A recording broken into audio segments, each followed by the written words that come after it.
Hello and welcome to the Third and Long podcast on this Thursday night, and it is January football, baby. It is playoff time.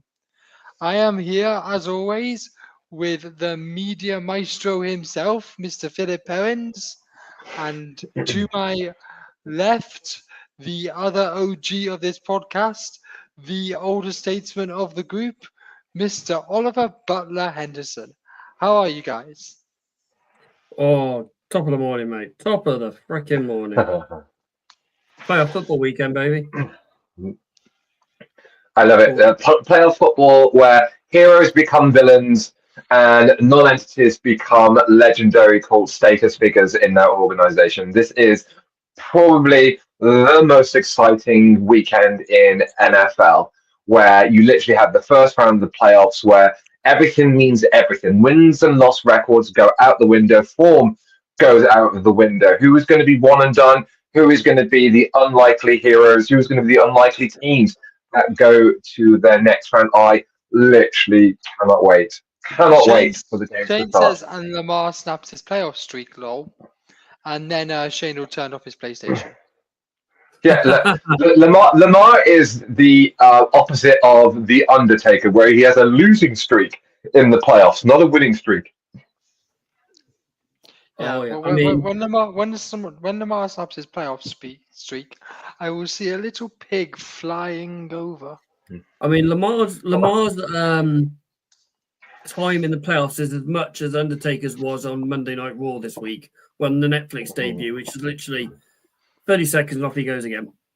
Yes, mate. Yeah, all he did comes out on his motorcycle, stares at Rhea Ripley's ass, and then drives off, quite literally from the dead man.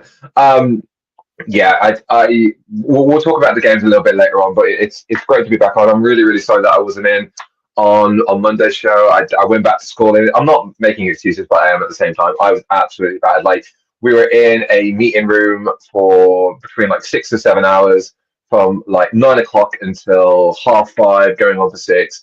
I was just and my head was just throbbing. So I'm really, really sorry. But you get to see my funny face again.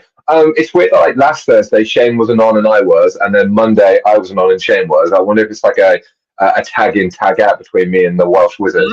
I was just trying to wonder who's playing the violin in the background there. So Shane's in the process of moving house at the moment. This is why he's not here at the moment. Despite he's just commented on the video. Thanks, Shane. He isn't in this today. He's actually like in the process of moving house. So we will let him off. But he will be back next Thursday. Yes, next Thursday. We're not doing Mondays anymore. Yes. Oh, yes. Yeah. Now the regular season overdone with, we're just going to do Thursday night shows and crack on. So let's round up the rest of the Black Monday firings, or the firings in general. And it's mainly come from the Las Vegas Raiders, with starting to clear house with the head coach and the GM. Antonio Pierce got fired yesterday, and Tom Telesco got fired about an hour ago. About an hour ago as I was leaving training. Which one are we more surprised with, and which one are we less surprised with? Can I say something about this? Yeah. The Raiders, in my opinion, failed Antonio Pierce. 100%. Thank you. They should not have thrown him out to the media before firing him. 100%. It's ridiculous. There was no need to make him do that press conference at all.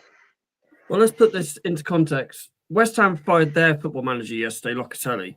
They cancelled his press conference.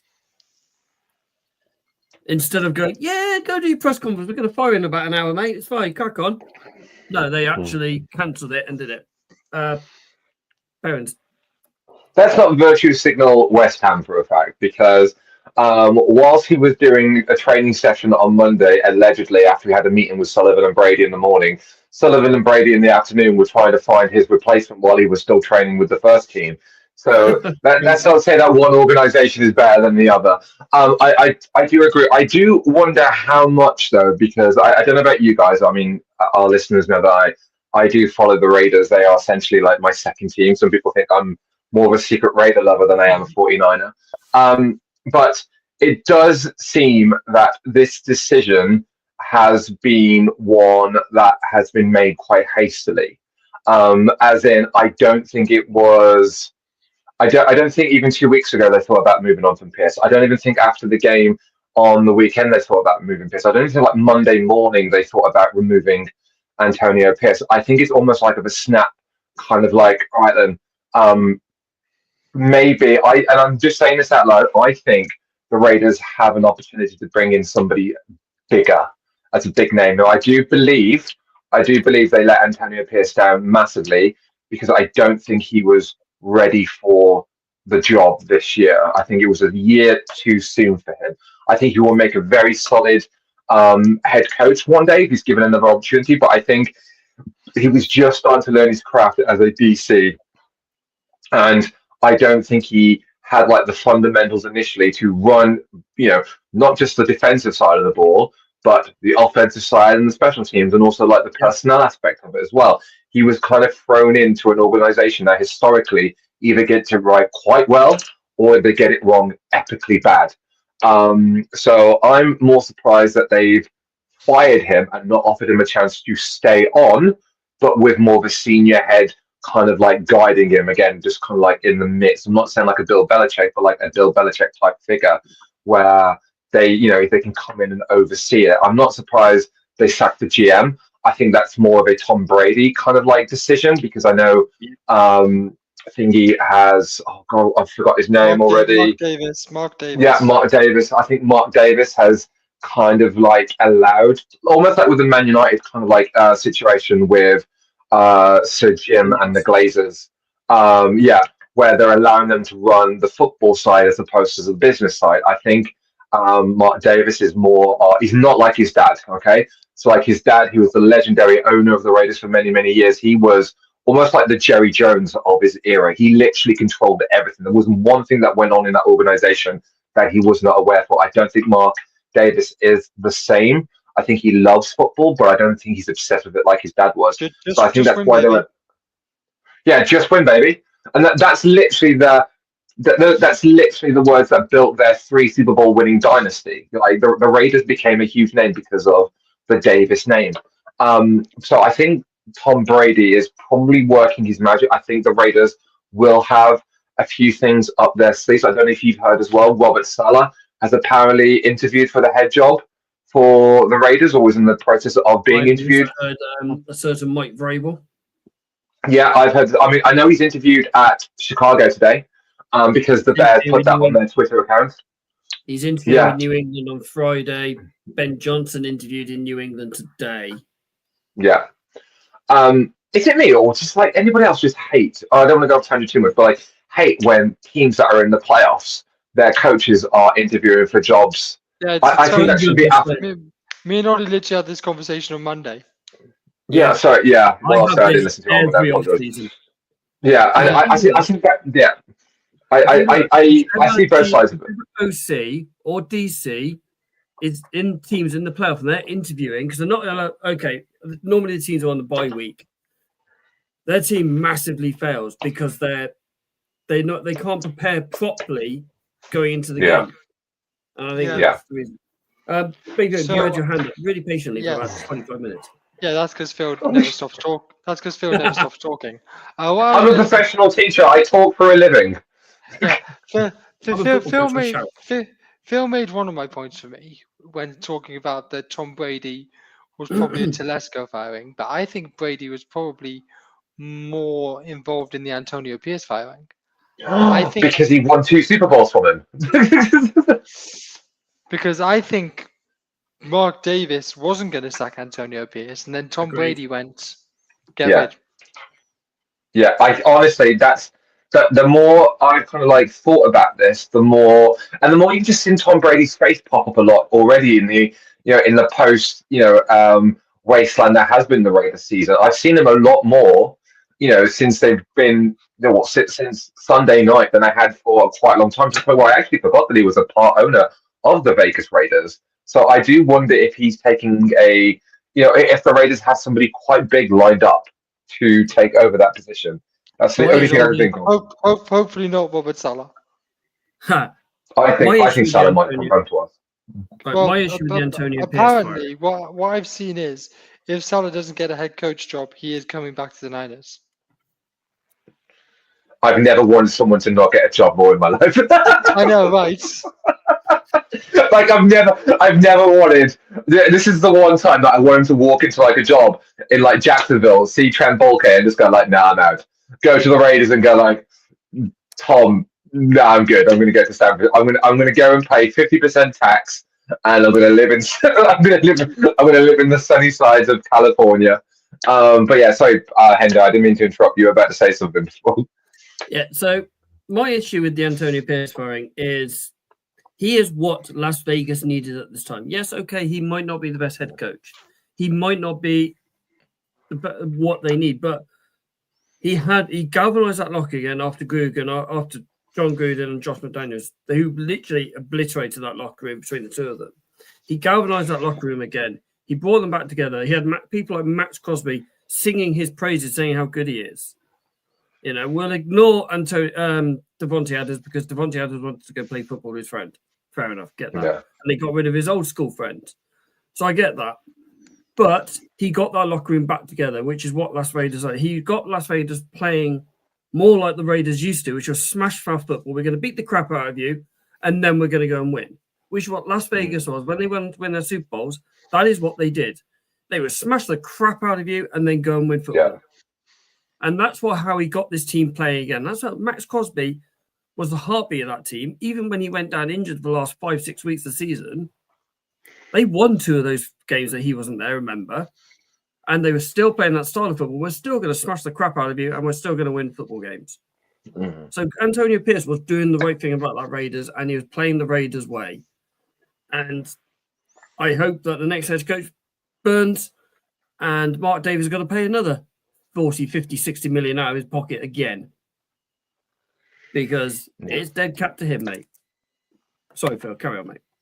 No, I agree 100%. And again, that's the Raiders' way, and the time that they've won the Super Bowl, whether or not it was under Sanchez or Madden, quite literally smash mouth football, no nonsense on defense. We're going to beat the living daylights out of you. Like, just look at Ted Hendricks, Phil Filippiano, like literally Lyle Alzado. These massive monsters of men, and their offense always revolved around a smash mouth run game and a quarterback who could drop the bomb. Okay, I'm not a massive fan of just dropping the bomb, but like Kenny Stabler and Jim Plunkett, they literally could throw the ball 30, 40 yards to like the receivers that they would have, and they would win Super Bowls that way and won championships that way. I think the defense was kind of like getting better. They had a really, really solid defense at the back. That's why the whole fallout with McDaniels blew every people's mind, because that defense that the Raiders had was a top defense. They had some absolutely insane names on it, and Antonio Pierce was the makeshift of that. I'm surprised they didn't try and like keep him on genuinely, but I'm just going to throw this out to you, baby. Would we have him as the defensive coordinator for the 49ers? Because we have thrived under hype men defensive coaches. If Kyle Shanahan's the think tank in San Francisco, like he is the brains, he's not really a hype guy. Whilst like Robert Saleh is your hype guy. Yes, Kyle's the brains, but you need someone to get them going. D'Amico was the hype guy. Wilkes wasn't. And even though we got to the Super Bowl, there was always questions about like the swag of our top tier defense. This year we were just absolutely appalling.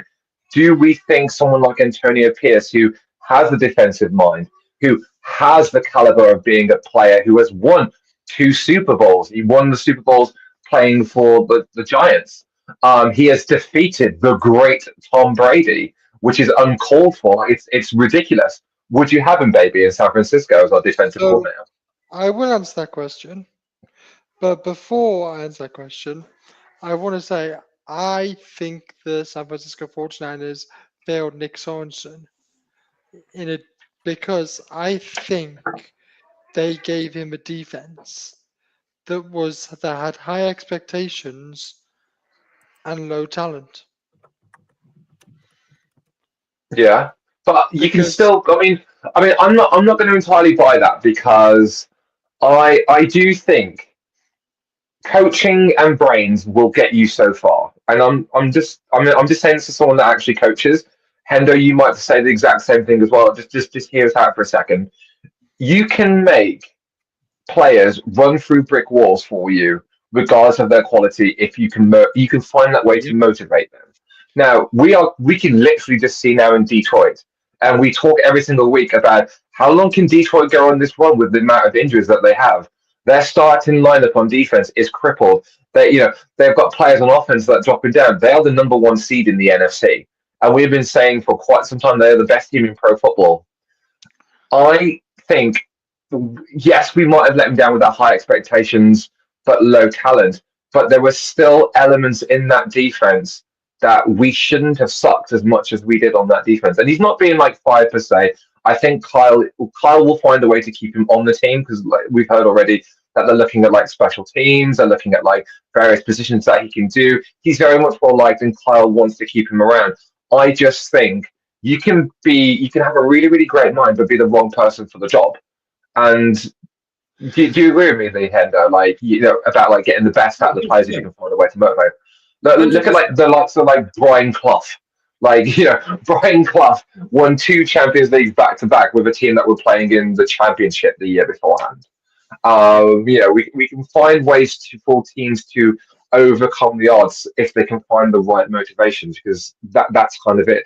And you need to find a bit of a balance. Every team needs a balance between a brain and also the motivation. And if you have one more than the other, you're not ultimately going to like win them out. So that's why I kind of stand on that. 100% agree with you. 100% agree. If you know what makes a player tick, you will make them do whatever you want. Yes. I mean, I've got a lad who I coach.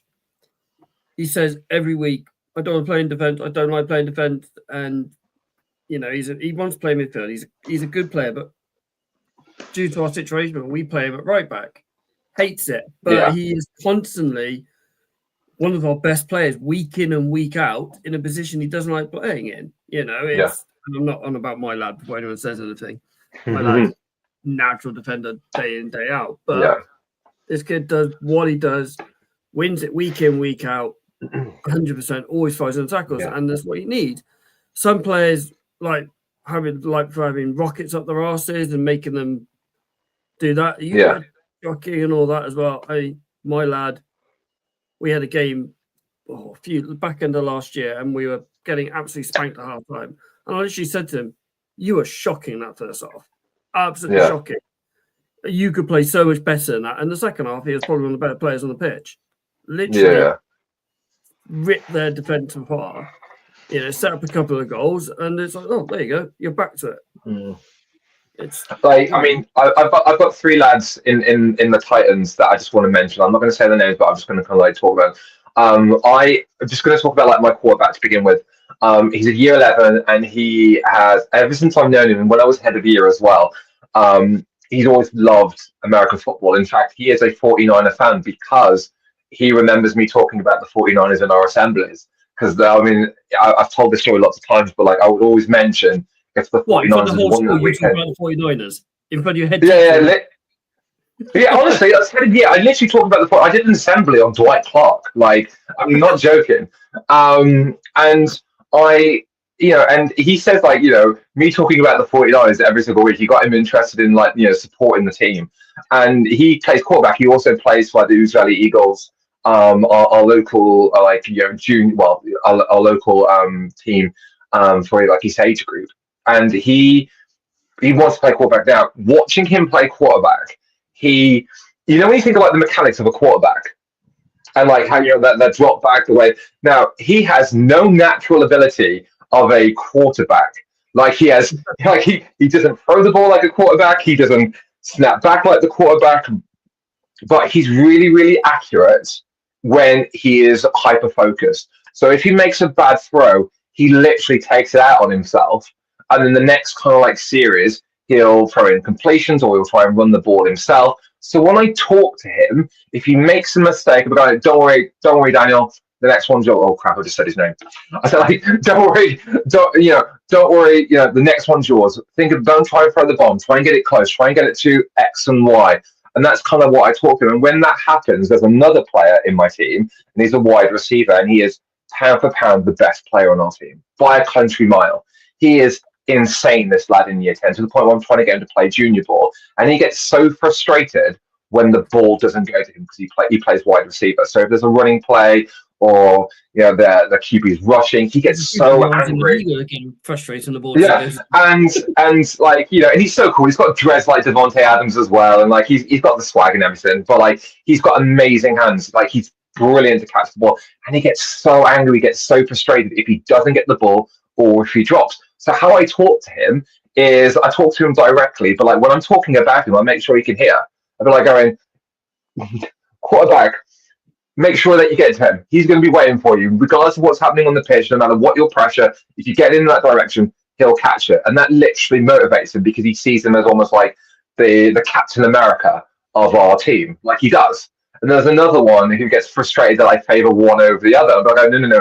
You're literally going to, like, if he needs to bin the ball off to you from the 5 yards, that's exactly where you're going to be. So I kind of like the way that I talk and motivate them. I try and make them all feature like they're actually part of the team, like they're all consecutive parts. One is not bigger than the other, but I always try and make them feel so unique and wanted in that space. So because of that, when we play games, we're going to be absolutely on fire when the season starts in February because I'm really, really convinced that the team knows their parts and they're going to be motivated for it. So it's just finding the right balance for it. We will be obviously. You're guessing your. To answer your question, to answer the question you asked about 10 minutes ago, Phil. Yeah. Would I accept Antonio Pierce as a defensive coordinator for San Francisco 49ers? Yes. Yeah. I would have him on the coaching team in New England. 100%. Yeah. No. Mm-hmm. I'm guessing you'll be the Lincoln Tigers will be posting their results on socials. Absolutely, and I will be talking about it on Thursday. I think our games are going to be split between Mondays, Tuesdays, and Wednesdays when the season starts. I haven't got the fixtures yet, but I will be buzzing. And like Mr. Perrins was when he was head of year talking about the 49ers, you will know on a Thursday if I'm in a good or a bad mood, depending on how the Titans got on. we will share the results as well. So we'll share link of Titans results as well. You'll probably end up having more followers than us. By the way, I've got some breaking news 6 minutes ago. Yep. The 49ers completed an interview for the defensive coordinator position with a certain Mr. Robert Saleh. I've just had that ping up as well. As of Adam Schefter. Well, no, the 49ers just posted it on their official Twitter. Oh, I've noticed that like a lot of teams this off season already, instead of like going for like Schefter or Rappaport or just like the general feed, teams are now. Imagine that like Manchester United going, we have just interviewed Amaron, or like just anything like that. I just go, that's so weird. Or Romero dropping it. Yeah, and it just blows my mind that it's not like a confirmation. Just to let you know, guys, we've had a conversation with Rob Saleh. Yeah. Before we go on to our next little segment, there's one thing I've noticed that I feel in general this season especially, there's less GMs being fired and there's less head coaches being fired. Now, is this because they want, they're a bit worried about having this dead cap or dead money sitting around because they can't pay these players because of all these, they've got to pay the players that have just been paid? Or are they just conscious that the talent pool of coaching isn't what it used to be?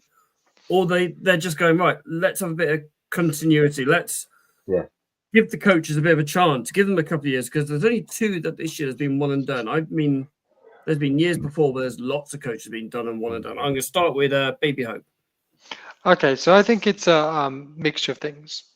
Number one, I think that it is a weak talent pool right at the moment, coaching-wise. Number two, a lot of the teams that haven't done this well this year is due to injuries. True. So that kind of gives coaches a bit of a, free pass. Mm-hmm. I also find, although there have been a few one and dones this year, there's not been as many one and dones and there were the past couple of years there have been a lot of sackings, and I find coaches tend to get 3 years. Yeah. So if you look at like coaches that have only been there for a year or two, there's quite a few. So you So reckon I it's going to think- be more next year, like Dable think- and McDaniels and people like that? Yeah, I think there's I don't think McDaniel's going anywhere, but I do think that there's probably going to be more sackings next year. Potentially, people like Dable, maybe even Brian Callahan if he can't turn around the Titans. And I know he's I'm not sure if Jonathan Gannon's doing much in Arizona. Shane Steichen in the Colts, Yeah, people like that. Carolina's the other one as well. Well, I don't know. I feel like Dave Canales has turned around Bryce Young, and I think that Panthers might be a bit frisky next season, but we'll see. Parents. I'm just piggybacking off what Baby said. I agree with all of them. I think there's been an insane rise in injuries in all organizations where huge mainstay players, not just like the 49ers, but like just across the board, these big high-end players. So I think from that point of view, absolutely the dead cap space. I mean, there's certain coaches that are still paying for coach. So there's still various teams that are still paying for coaches that haven't been in that organization for quite some time. They're just paying them to not coach in the NFL anymore. But also, there's more money at the moment in college ball. There are some coaches that are making some proper pro football type money in like the Big Ten. So again, college ball, you tend to get even more of a longevity with your position, with your job. So I think some coaches are just looking at, do I want to go into the NFL? Yes, that would be insane. Really, really good for my career. But I'm making just as much money with slightly lower expectations where I currently am. And then there's more options as well. You've obviously got like money in college, but we've also got, I'm just going to plug it again. We've got spring ball. All right. And there's coaches that are going, that are out of work, that are going to like coach in like the UFL, or even in college, the CFL as well in like Canada. So I think, smaller talent pool, dead cap space, but also the rise in like college coaches get paid an obscene amount of money at this present time. So I can see teams wanting to stay. While you've talked about college football, can I just say, let's go Fighting Irish for tonight. Have you seen Martin Freeman, the coach? I was going to say, like the guy from The Office. I'm aware of who Martin Freeman is. Yeah. Well, I'm just putting it out there because people think Martin Freeman, the actor. No, Martin Freeman, not the same Fighting Irish coach, is getting a lot of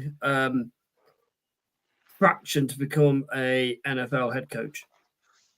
Why bother? I would stay where I am. Yeah, he's one of the highest paid coaches in college as well, football as well. I would love to know genuinely how much Jim Harbaugh was on at Michigan to how much he's on at the Chargers. Like genuinely. Right, before we let Phil have more airtime today, Phil, to answer your question, Jim Harbaugh was the 12th highest paid football coach in the NCAA on $8.2 million a year, and at the Chargers he is on $16 million a year. He'd be on the exact same because of like the 50% tax. So even though it might say that he's on that, he's probably on about the same in LA. While we're talking about LA, our thoughts and prayers go to whoever is affected, to the people in the fire out there at the moment. Watching the images, coming over here from freezing cold UK at the moment, where it's -5 this morning. It was, as Baby Hope told us. He was driving into the office. We can't, retrospect what it's like out there. It looks horrific. The amount of people are losing their homes, not just the celebrities, but the people who have normal general lives are losing their homes, losing everything. I've seen videos of it on social media. It looks incredibly scary, and please stay safe and do whatever you can to help other people's out there, and please stay safe. More importantly, right? Yeah. As Mr. Perry's missed a lot of talking time on Monday because he was poorly, I've decided he can have 10-15 minutes of rant time. So me and Baby Hope are going to go and have a beer.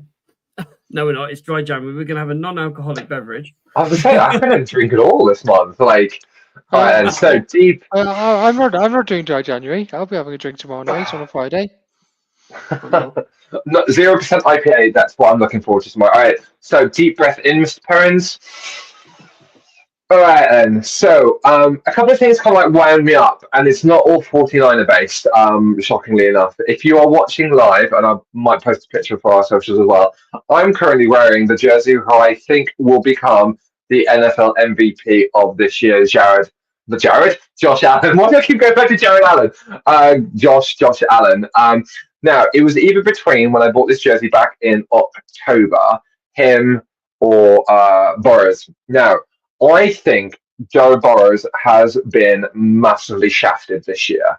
And when you look at every statistic in the NFL this year for a quarterback and like leading MVP kind of like candidates for it, and we talk in our little WhatsApp group and we talked on air as well, and Shane being like, hold on. Let me try a proper Welsh accent.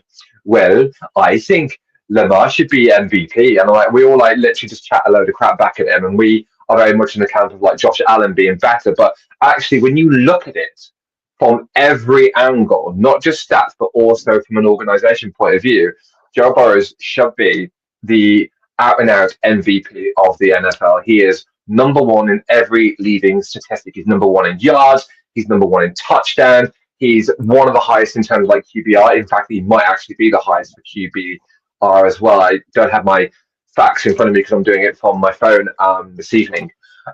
So for the fact that he's not even in contention for the MVP candidate is actually really, really concerning from like a singular point of view. Because when we think of MVP, we think about like standout performers, and he has been the standout performers in the NFL this year. And then the second part of my little rant is all the hate that Brock Purdy is getting at this moment in time about him being not worth the money that's being reported for how much he's going to get paid. And I saw Chris Sims this morning, or this afternoon, I should say, criticize Brock Purdy, saying that unless he has A-lister weapons around him, he is a very nothing-based quarterback. Because Chris Sims is one to talk. Absolutely, he got chewed out. He got chewed out in Tampa, but we don't. I mean, he literally only got a job because of who his dad is. Yeah. Like in terms of in the NFL and in post his career in the NFL. Anyway, but he has the nerve to say that, and obviously there's certain pundits that say things for like effect to get clickbaits and everything. And Chris Sims, unfortunately, is one of those.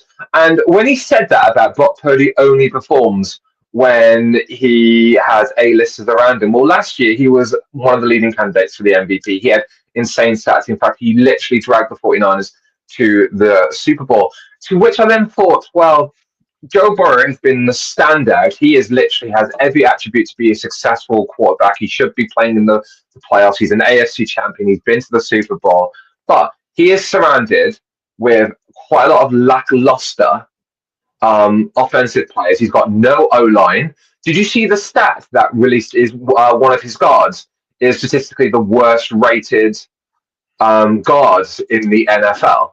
He was first in pressures allowed. Huh? Please tell me the No. I will find who it is again. I can't remember off the top of my head, but he was rated first in pressures allowed, first in sacks allowed, and first in there's another category as well. And I was like, no wonder Joe Burrow is running for his life. So that's when I kind of thought, yes, Brock Purdy might be in that category of he can't win you a game by himself, but is there a quarterback that has taken his team to the Super Bowl with no weapons whatsoever, that has done it literally himself, that has not relied on other people? There isn't. The great Tom Brady had weapons. Tom Brady is great, but that's not denied that he had Wes. He had Randy Moss at one point. He had Rob Gronkowski. He had Julian Edelman. You could argue that he made Julian, the player that he was, but he still had weapons around him that he could trust. Brett Favre had weapons. Joe Montana had weapons. Peyton Manning had weapons. Drew Brees had weapons. Aaron Rodgers had weapons. Did Eli Manning have weapons? Yes. Or was he just an outstanding defense? Well, that's what I'm saying. Like, not necessarily like on offense as well, but like the defense.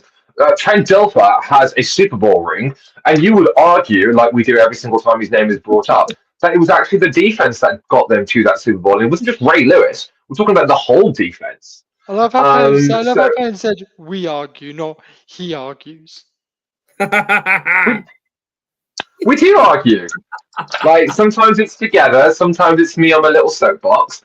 But like genuinely, it really, really bothered me when I read things like that because you have a great quarterback who's being disrespected, and you have another great quarterback who's being disrespected. But from a polar argument point of view, it's almost like they want every quarterback to be like Patrick Mahomes or Josh Allen. And even though we rate them very, very highly, neither of them are perfect, and neither of them still rely on people around them anyway. So I just think it's very kind of like two quarterbacks that I really, really respect and look up to as great role models for their organizations get completely overlooked and shafted for reasons that actually make no sense when you put the arguments next to each other. Your question, Joe Burrows is third rated on QBR behind thank you very much. and Josh Allen, who both are 77.2 and 0.5 respectively. But he's still like I know he's high. I know he's top in yards because like when Shane was saying about like Lamar has blah blah blah blah blah, and they showed him that actually Joe has like 200, 300 more passing yards than him this season. Joe Burrows leads in yards, leads in touchdowns. He is third in interceptions. I think that is trying to work it out backwards. Yeah, third interceptions and third on QBR ratings. Lamar's not even the best quarterback in his division. Agreed. I mean, we take the mick out of Shane all the time because of Lamar and his love for Lamar. Crying out, I got a Lamar Louisville jersey for Christmas, and he does. He sleeps in that, by the way. we generally do respect his love for that team because he is. Yeah. He's through and through Ravens. He dies for it, and he doesn't like. I was going to say, like, yeah, and just to say as well, like, we're not just right. We all love our team. Like me and Baby love the 49ers for the same reasons, but like in different approaches. Hendo loves the Patriots, and we've been with Shane when he saw when he saw the Ravens play live last year when we were at Tottenham, and he literally got so emotional that he thought it would never happen. We all collectively love our team. So like when we ride on him, it's only because we love to wind each other up, and we do wind each other up on a daily basis because we actually are all friends.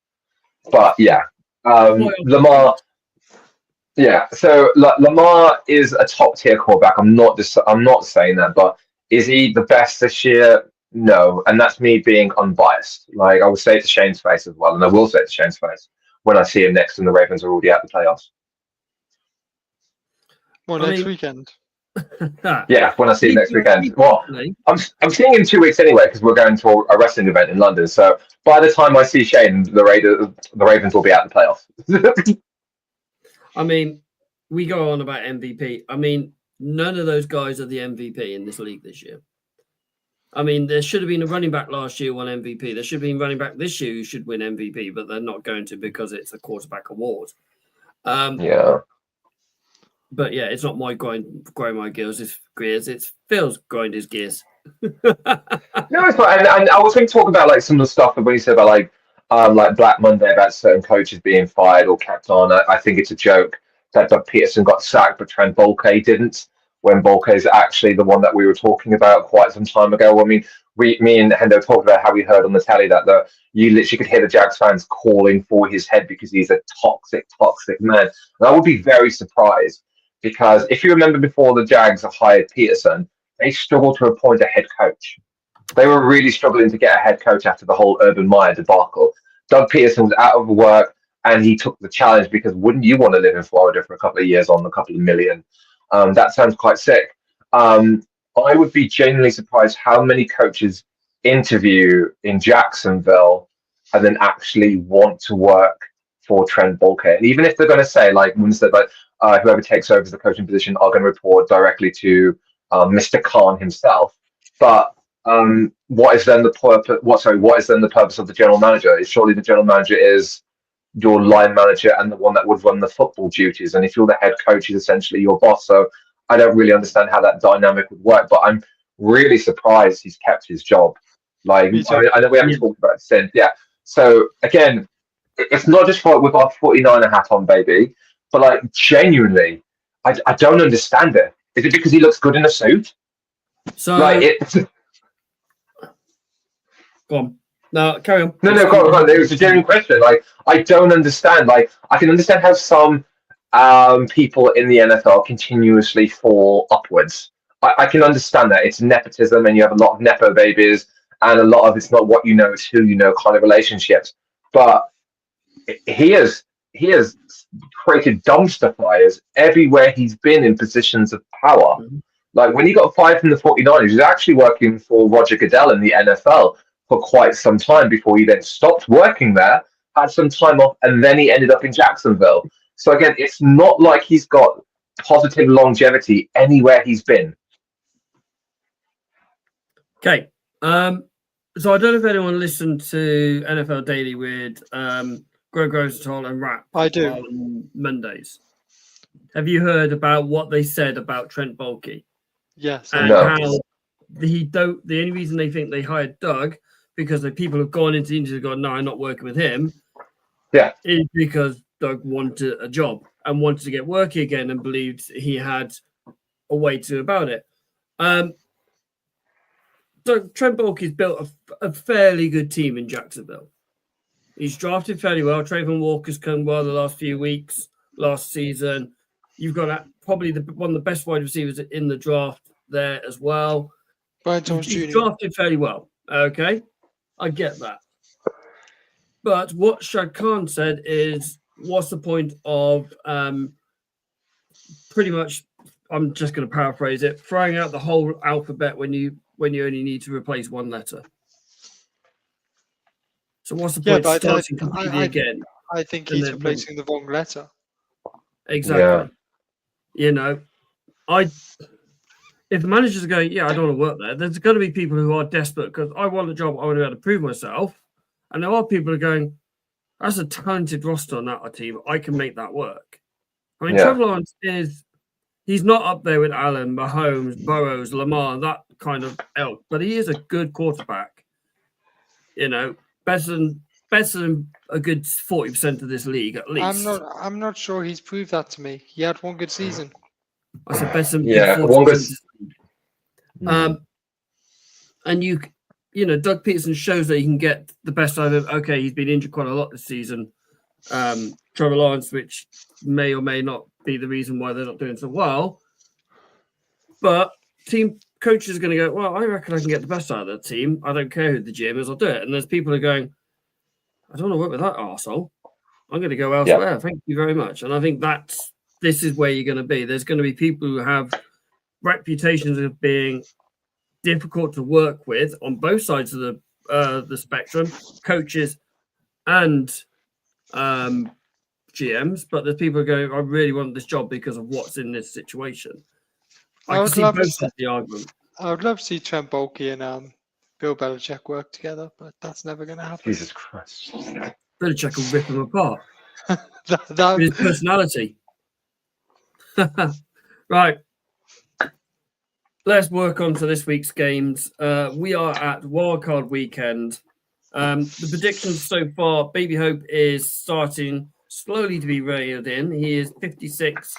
Mr. Harris is on 47. Myself on 46. And Mr. Perrins has dropped back again on 44.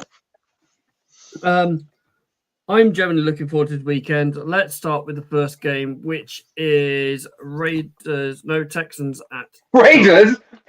Charge the Texans, Ollie. Yes, I was looking at the screen, but I was reading the word Raiders, and it just Texans hosting the Chargers. Let's start with Mr. Perrins. Chargers. I love Chargers. Chargers. That's it. I don't need to rant. I've taken too much of the airtime tonight. Just Chargers. I think the Texans have lost 4 out of the last 5 games. Yeah. CJ Stroud is literally a ghost of himself. He's lost his mojo this year. He has. Yeah. I don't know what it is. These last 4 or 5 weeks. Okay. Ever since that injury, he's looked, but he's not what he was last year, and I think Jim Harbaugh will literally just dominate that team. I mean, I do like that Texans defense. I like Will Anderson Jr. I like Denarius Hunter. I really like Derek Stingley as well. But Justin Herbert's playing really well this season. So I can go for LA as well. So the Texans are a talented team. However, at the moment, D'Amico does not seem to have the answer to whatever's bothering CJ Stroud, so I'll take the Bolts. Yeah. Let's roll on to the NFC North matchup, which is Sunday's game at 1 a.m. Chargers Texans are 9:30 on Saturday night. So let's through to Steelers Ravens. Baby Hope, let's go for you first this time. It's the playoffs. I'm taking the Steelers.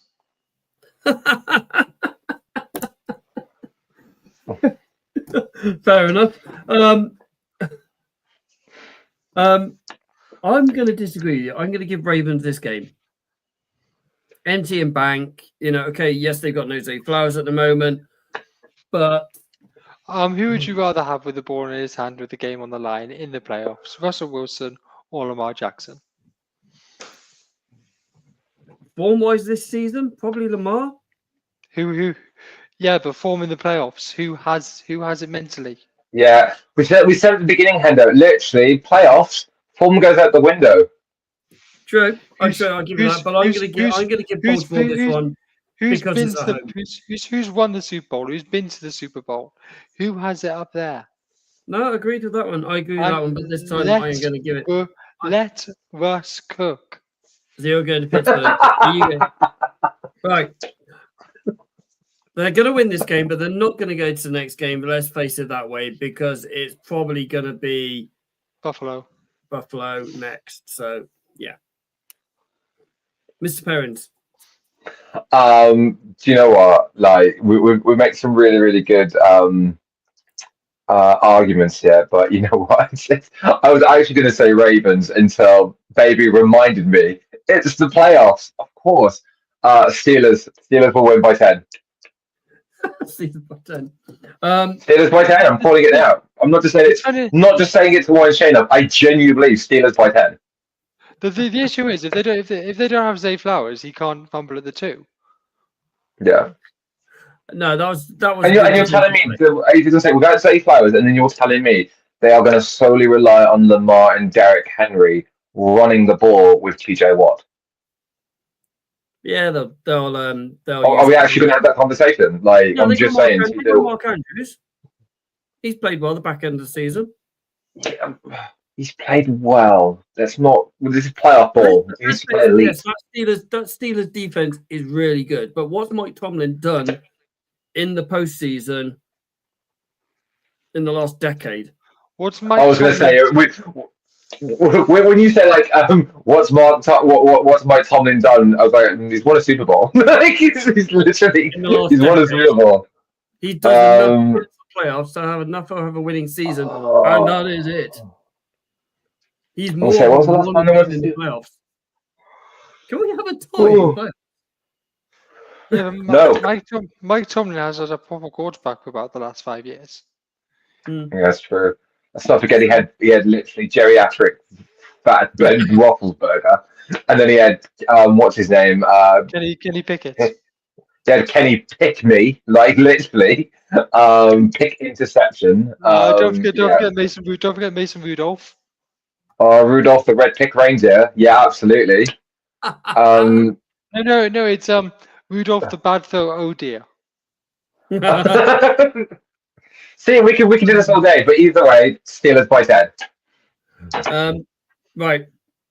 Denver rolling into Buffalo. I will go first on this one because it's my turn. Buffalo. Got too much for Denver. Too much for Denver. I like what they've done this season. I think they've done well against the playoffs. I don't think they are quite ready to take that next step as of yet. Baby hope. Buffalo, and it's not going to be close. And we already know who Shane's going for. Phil's going for. Would you like to say it, please? Yeah, I'm going to go Buffalo because I think the Broncos, not even to be like throwing shade on Denver. I just think Denver this year have like what the Texans did last year. I think they've overdone themselves. Yeah. I think they really, really stretched the limit of what everybody thought they were, able to do. I mean, this is year 3 into their rebuild, I'm happy that they've got there, but I just think the Bills have different. Bills want to get this done, and I don't think it's going to be brutal. I just think it's going to be effective. Like the Bills will want to get this game done, over and done with, roll on the week after. Yeah. Right. Sunday 9:30 games at the 4:30 is Green Bay going down to Philadelphia. Gentlemen, Baby Hope. No, Mr. Perry. Sorry. Me, I think Green Bay are going to win. What? Yeah. I do think Green Bay are going to win. I think that's going to be the upset of the weekend. I think Green Bay will beat Philadelphia. Really? Yeah. I'm not even lying. I'm going against Mr. Perrins. I'm taking the Eagles. That's fine. I think Green Bay will beat the Eagles, and it will be the upset of the weekend. Wait, we won the upset of the season. Almost as big when the Patriots beat the Cincinnati Bengals in week 1. Hey, it was a great game. No, seriously, I'm not even trying. I genuinely think Green Bay will. Like the Eagles, the last couple of years since their loss in the Super Bowl, when they've come to like the playoffs, they promised big and then fell hard, fell early.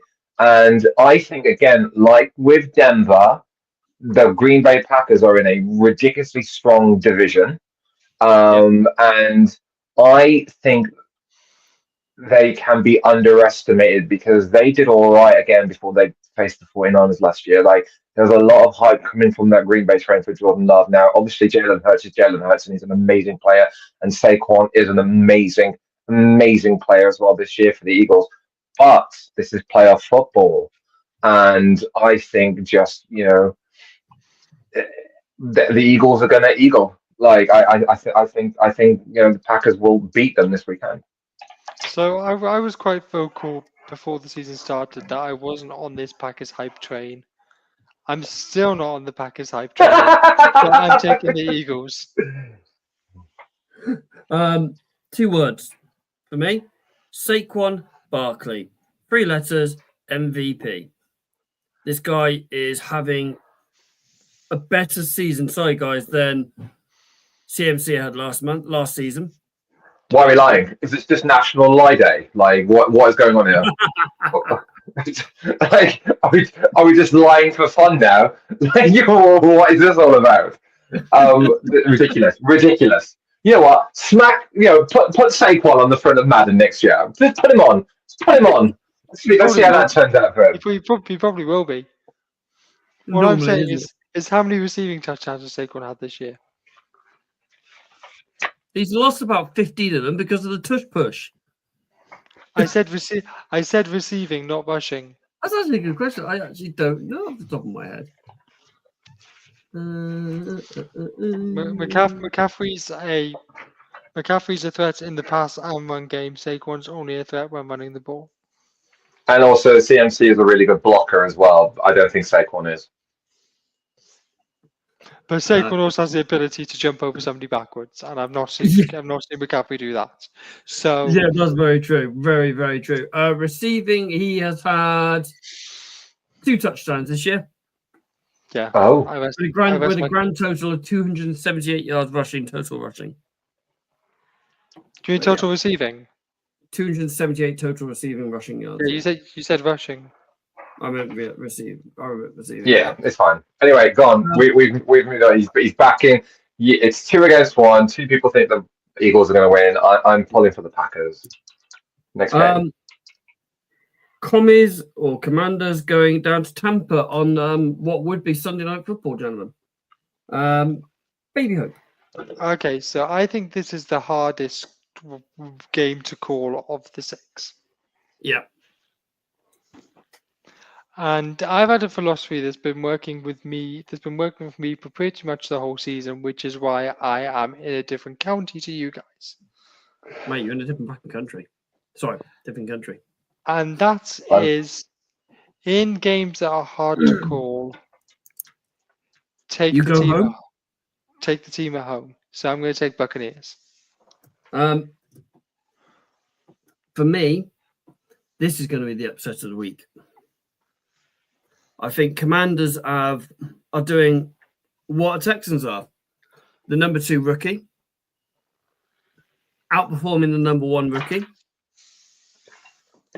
Okay, yes, they've not won their division, but they're in a ridiculously good division with the Eagles. But they've got themselves into the playoffs. Jaden Daniels, it looks phenomenal, outstanding. Dan Quinn has worked wonders with that team. Cliff Kingsbury has been absolutely outstanding in that team. What he's done with the OC, but Baker is Baker. The under Baker. I mean, that team, that guy does make you run through brick walls. He literally does run through brick walls. But I'm going for the upset of the week, and I'm going for a Washington win. Mr. P? I think the under Baker will make Washington rest in peace. That's quite spooky. We're not quite sure where or when or if the last game is going to be able to go ahead yet, but it's Minnesota down in LA. Well, what I've seen is at the moment the NFL are preparing for the game to be in Los Angeles, but they have Of course they are. They have a contingency plan of Glendale, Arizona. I thought that would be the case anyway. Do you remember when the 49ers couldn't play at home? Yeah. It was a couple of years ago, and we played in Glendale as well. So COVID restrictions meant we couldn't play in San Yeah. Francisco. We moved to Arizona for like three games at the end of the season. I can imagine that as well. I think that's a smart bet. In fact, I would bank on that. I mean, where is it? It's in LA, isn't it? It's not like the Rams actually have many home fans anyway. Like LA is such a weird market because you tell people that the Rams are playing at home and barely anyone turns up. But you should tell everybody that the Lakers are playing at home, and it's a complete sellout, and there's media access all over the place. The Rams have more fans than the Chargers, though. Yeah, because the Chargers fans still live in San Diego. Yep. The Rams have always been from LA. Like they were the LA Rams, then they moved to St. Louis, and then they went back to LA.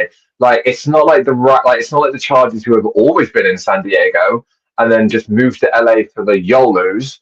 So it's For the YOLOs. For the YOLOs, like it's literally like the Rams have always been in LA, if my NFL history is correct, with the exception of them. Like in terms of like their origin is LA, and they barely have any fans. So I would. Celebrities. They have celebrity fans. Who are these celebrity fans that love the Rams? I don't know. Whenever you you always see plenty of fans there. Celebrities there. Mate, like I mean, when you think of the Lakers, right? You literally think of like, all right, Jack Nicholson. He's always got like courtside seats. I've seen like Jay-Z and Beyonce. I've seen David Beckham at courtside. Like I've seen these legitimate A-list celebrities. Ryan Lowe's always courtside. Yes, yeah. Who are these? Who are these lifelong? Always A-listers up in Boston. Yeah. For the Celtics. I mean, like for the 49ers, there are some genuine, like, well-known celebrity fans of San Francisco 49ers, and that's that. But who are these famous Rams fans that would be? For example, Dwayne The Rock Johnson. What, being a Rams fan? No, a 49ers fan. Yeah, The Rock is a 49er. Roman Reigns is a 49er. The Usos are 49ers. Bailey is. These are just wrestlers, by the way, as well. They're all 49ers fans that actively post images of them in 49ers apparel and in 49ers gear. Bruce Willis literally loved the 49ers. Tom Selleck loves the 49ers. So again, I think one of the Baldwins follows the 49ers as well. I think it actually might be the one that killed a man on set. So you've got Terry Crews, you even get it right. Floyd Mayweather, LeBron, obviously, because he's LA. Danny Tijo, Rebel Wilson. I think you'll find LeBron's actually a Browns fan. Yeah, I was going to say LeBron's from Cleveland. He's a Browns. No, it's this thing I've got in here. James Corden. Thank God for that. You know what? I tag out. You know what? 49ers only have The Rock. LA Rams have James Tom Corden. Hanks, I can see. Axl Rose. Tom Hanks. Tom Hanks, who gave up his American citizenship to live in Greece. Ooh. I mean, I'm going to disagree with this because they say Ice Cube is, but I've seen Ice Cube at a Raiders game in Raiders I would gear. say Ice Cube's from Compton. He literally is Oakland born and bred. Like, he is a Raiders fan. Like, what is this? Again. Oh, Yeah, this is so this will please. Apparently, James Hetfield is a Raiders fan. Lead singer, lead guitarist of Metallica is a Raiders fan. Oh, Shane will probably convert. He probably already has, mate. Yeah, he would actually. Yeah. All right. So, right. Anyway, yes, the game. Yeah, I'm just gonna call it now. I'm gonna go Vikings. Let's go. Yeah. Right. If you'd asked me this time last week, well, Monday, I would have gone Vikings. But LA now have got, look, we've got to do this for the city. We've got to do this for our fans. Oh, you're making it sound like the Patriots from 2001 or even the Saints in 2009. I don't think it's the same scale. Like, you can't our city's on fire, so we need to win against the Vikings. I can't. I'm sorry. I can't. I think it's going to be a lot tighter than it actually is.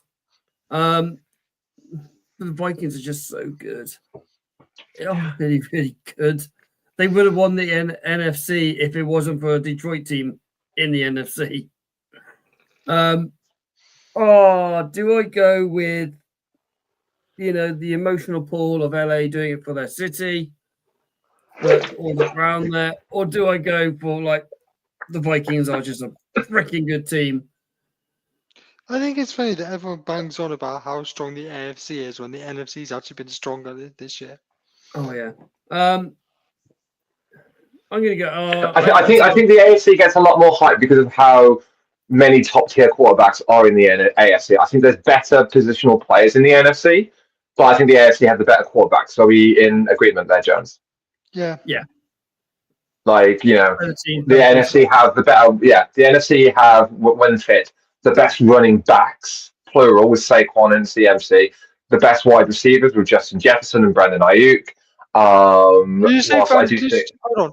Did you put Brandon Ayuk in the same breath as Justin Jefferson? I said what? I said some of the best of, and I gave 2 examples. Yeah, Brandon Ayuk's not in that tier yet. Brandon Ayuk's been to the NFC Championship twice and been to the Super Bowl. Right. I'm going to go for after you lot have been ranting and rapping away, I'm going to go with the Vikings. I'm going to go with the safety bet. The Vikings being the better team. I wouldn't be surprised if LA go and win this though, but yeah, I'm going to go with the Vikings on this one. Mr. P. Just to put the nail in the bed. When they said the Rams will want to do it for their city, their fans don't even turn up to their games. Like, the fans don't even want the Rams to win. So why would the Rams want to do it for the fans? I'm sorry. I just think the Rams are a really poor team. In terms of the whole thing about the Rams, I hate them. I hate the Rams. Right. Again, Mr. Harris is not here for Shano specials. So we're going to go back over to Baby's bets. Okay, yes. I'm kind of doing this on the fly because I only got told I was doing this about half an hour ago. So my first bet is for the Saturday night game of the Chargers at the Texans, and it is for Justin Herbert to go for 300 passing yards and 2+ passing touchdowns at 13-2. Nice. Okay. Yep. My next one is for the MVP, Josh Allen, for him to throw 250 passing yards and 2 passing touchdowns against let's face it, not a very good Denver defense, is 3-1. Okay. And my final one, like I said, literally doing this on the fly, Okay, yeah, waiting. Yeah, sorry. Good job, we're always prepared. Good job, I can edit it. We're going to do a Washington versus Tampa bet, Yeah, and that is Mike Evans to have 80 plus receiving yards and to score a tutty at 9-4. Mike Evans going missing now. He's got his 3 million. He'll be fine. I think he might fancy another ring, to be honest. I think he would. I mean, this guy, Mike Evans, is future Hall of Famer, 100%. He's now only behind the great Jerry Rice with most seasons with 1,000 yards. Yeah, he won't get Joe. He won't get Joe Rice. He's broken the record of the most consecutive seasons as with 1,000 yards. He has a ring. This guy is a genuine, bona fide future Hall of Famer.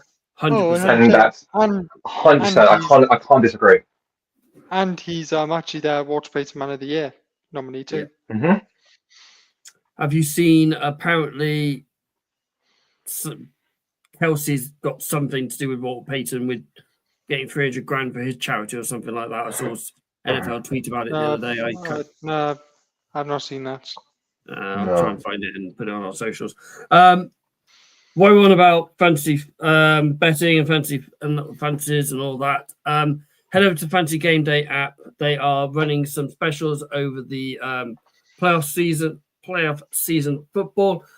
Use our code THIRD to get £7.50 added to your betting account or to your account after you've selected and saved your first lineup. I've won some money. I think Baby Hope's won some money. My lovely and a half won some money as well. It's really easy. You select players like you would do with normally fantasy football. You select your squad, and if you score the most points in that week, you get the money. It's really good, really easy to use, and it's great fun. But remember, gambleaware.org if you want some more information. When the fun stops, stop. Do you think we can try and do that like every single week? We could all try and say it at the same time because I felt really in tune with Baby then. If I can, should we try it started really good, and then Baby Hope stopped because he got intimidated. I don't get intimidated. He's like, Baby, you've met me. You don't get intimidated by me. Like, it's fine. Next week we'll all do it at the same time. Like when the fun stops, stop. Yeah. Right. Come to the end of this week's show, ladies and gentlemen. We are in playoff football mode. We'll be back next Thursday, 8:30 on your screens. This episode is downloadable tomorrow. So wherever you get your podcast, whether it's Spotify, Google, Apple, wherever you get them from. But until then, ladies and gentlemen, good night and stay safe all.